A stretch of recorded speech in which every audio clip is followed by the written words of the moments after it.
I have to work, but I wanted to journal about something while I'm driving. So I had an ex text me, which is always noteworthy, right? And like a lot of my exes, this was like an extremely narcissistic person.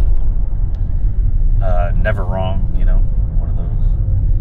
And she messaged me out of the blue and said, "Hey, you, just because you're a big part of our lives, I wanted to let you know that my dog died yesterday." And then she thanked me for like the things I did for her and the dog when we were dating, which was not appreciated at the time, mind you, at all. And it's interesting that our relationship ended super badly, super badly,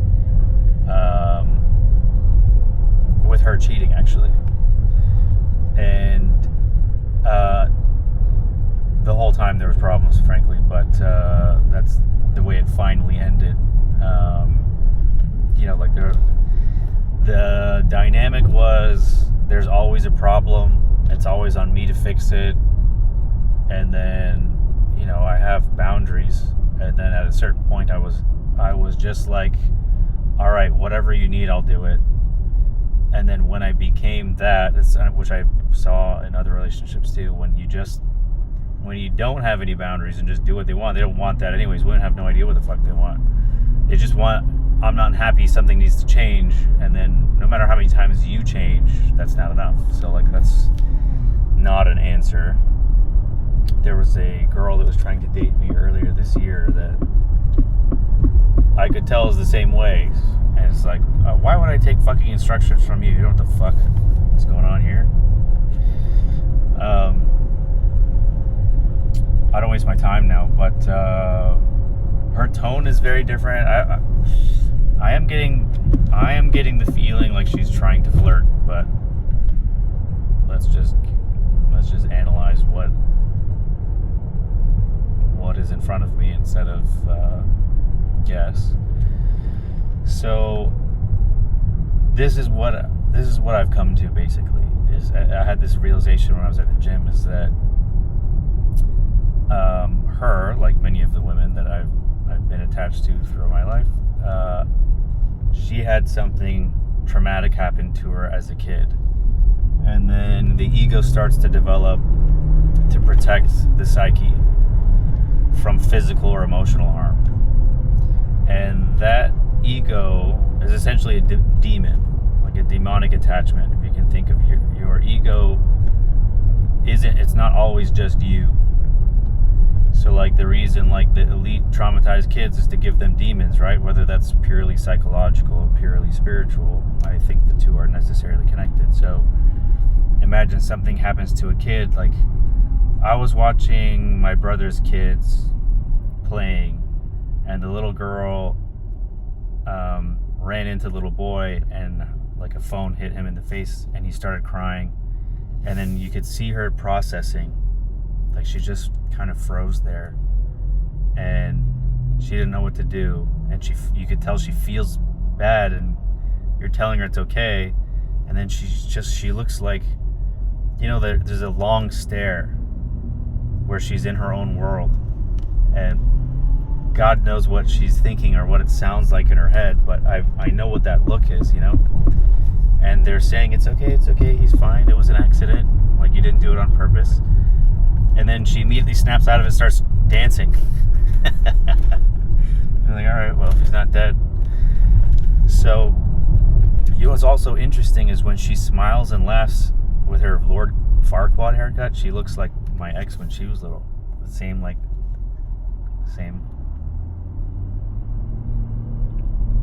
prominent front teeth. Fuck, I'm super white.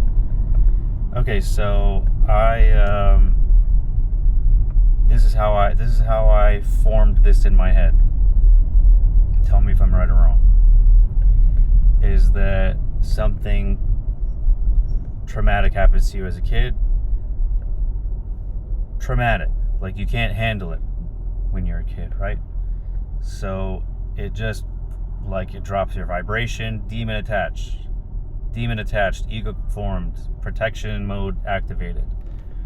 And then your whole life you're recreating scenarios to hurt yourself the same way, because you need to reach that same vibration in order to release the demon. It's like the door's locked, right? Like your whole life you're subconsciously engineering traumas to get you to the same emotion, same emotional state that gave you this thing, because that's where the access point is, that's where the frequency is, that's where the door is. So you need to reach that same level, which as an adult it's harder to do, which is why more and more traumatic things have to happen for you to get to that place. So for this person, I wrote her off. Like once I did everything and it was like, okay, like now I know, and walked away. Like she was telling me like memories she had, and I was like, I don't remember that. It's like once you're dead to me, it's done. So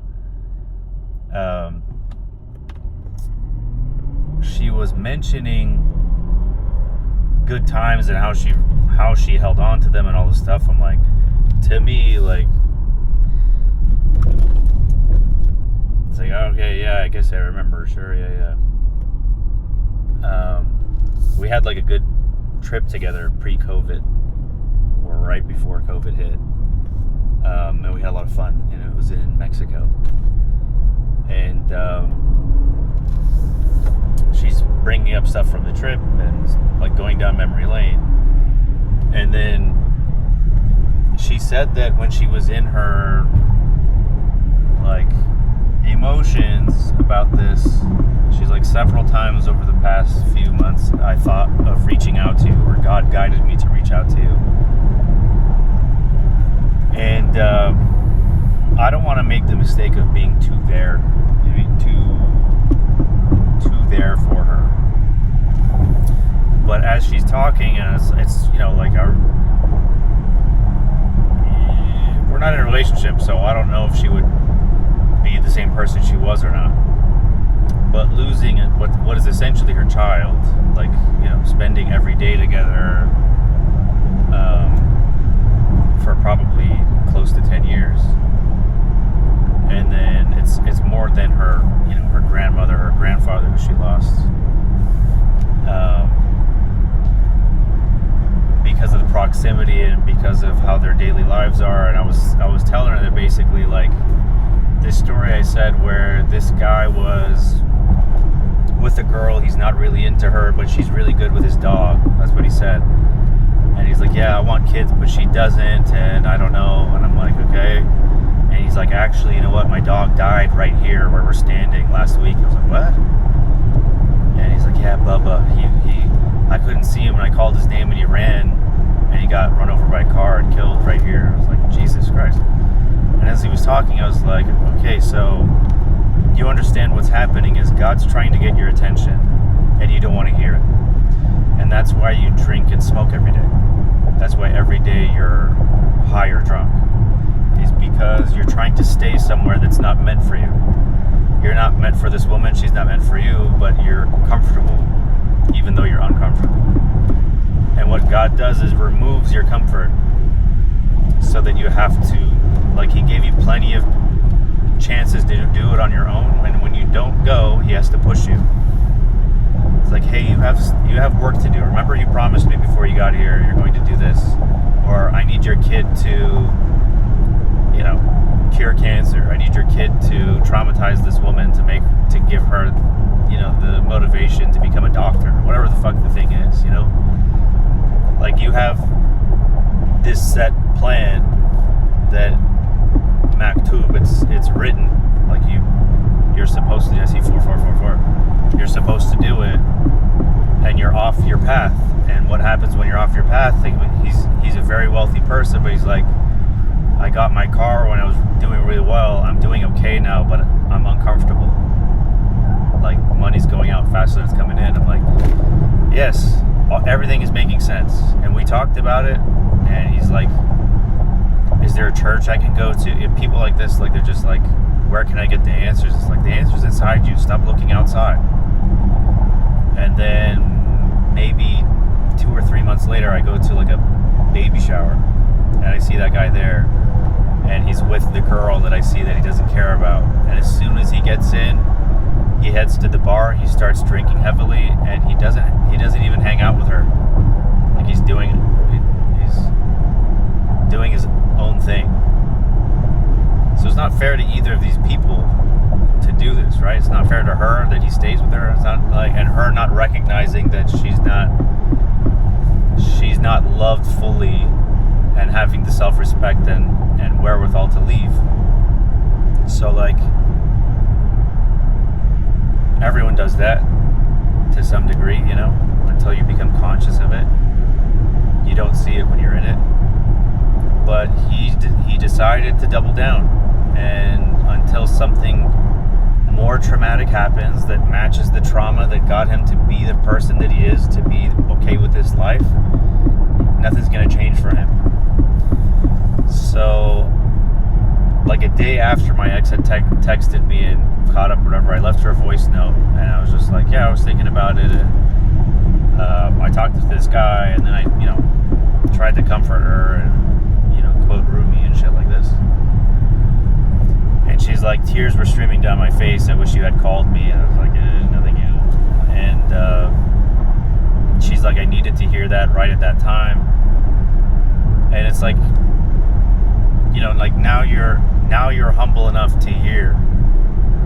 But if I had tried to say any of this while we were dating, I would have been attacked. And that's the demon protecting itself, right? Like the ego is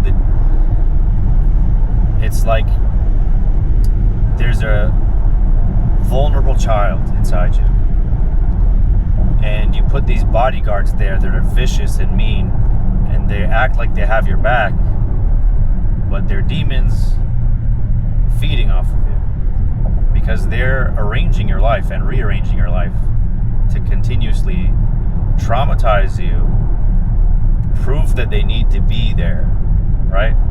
It's like they're making false flag attacks on your psyche and in your life so that you think you have to keep them.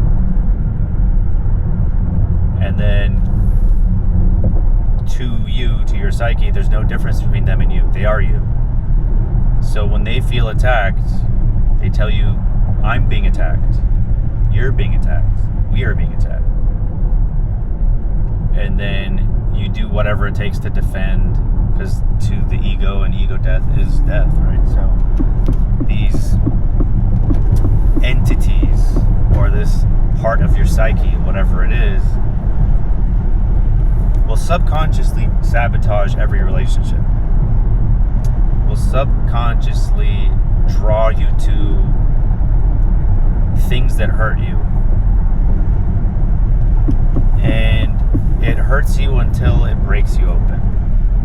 That's a Rumi quote, right? The heart breaks until it opens. So, for this person, losing her dog is like the most traumatic thing that could possibly happen. And I think for the last, you know, the person I've been fucking journaling about for years, I don't see anything changing for her unless a close family member dies or her dog dies, but I don't think the dog would be enough. Not that I wish this upon her, but if she doesn't grow, I see 777. If she doesn't grow, that's what God does. You know what I mean? Like, you have plenty of opportunities. You're on earth to do it. And if you decide your life is about excess or collecting stuff,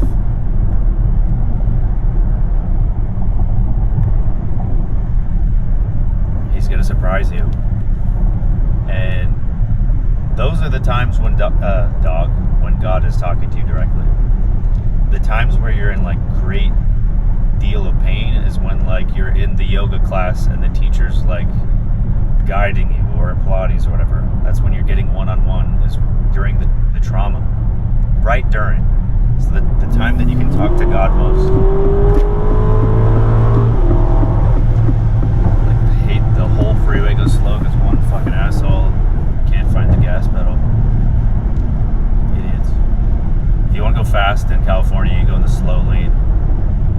I looked at who was holding up traffic, and he's trying his best. He's just like this. So in here, even though I'm multitasking, how is it that I'm more of an aware driver than you?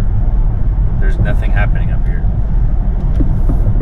It's just fucking, he's just until I get to my cubicle and do this. Like there's a mile behind me, no cars, because that guy's holding up traffic. I used to get upset and like get in front of them and use my windshield wiper or fucking flick them off, slow down so they're forced to move, police the whole fucking, but I'll just complain to you now. So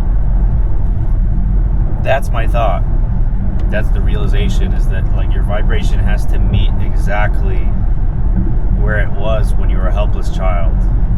Because as an adult, it takes way more to get there. You have to lose way more. And that's why it's called Dark Night of the Soul, right? So like, it's possible this ex is about to do hers, but it's hard work. You still have to do the work. Just being traumatized isn't enough. Plenty of trauma in the world. But what you do with it is what matters, because there's no part of the caterpillar that's recognizable in the butterfly. But the butterfly has the memories of the caterpillar. It's a completely different animal, insect. Other than it could only transform once it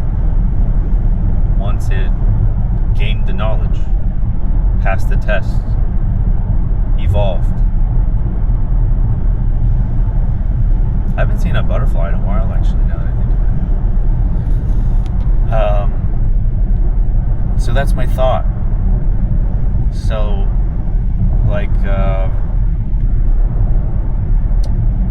I don't know anyone in like the old generation, old people who like all of a sudden become, I've never heard of that, all of a sudden become conscious, but like the people that are committed to being unconscious during this lifetime usually give birth to people who do become conscious, because you have the benefit of seeing what happens if you stay that way, whereas they don't, they can't see, right? And it's already too late. Everyone before them is gone. Even their peers start falling off, and then they get stuck in a different kind of fear, and it's paralyzing. They fear change as much as they fear death. So again, like I had this life goal to heal the world and protect people and prevent trauma, and like it's for some reason, it's how this place works, is it's extremely necessary. Until, I was talking to some young kids yesterday. I was doing their numerology, and they were all born in 2003. I was like, that's when I graduated high school. You guys could be my kids. And like, I'm just telling them things that I know, and they're like, wow, can we keep in touch? What do you think about this? What's gonna happen? What's this? What's that? I'm like, I'm glad not everyone your age is retarded, because you have it very difficult. You're under attack right when you're born. So good luck,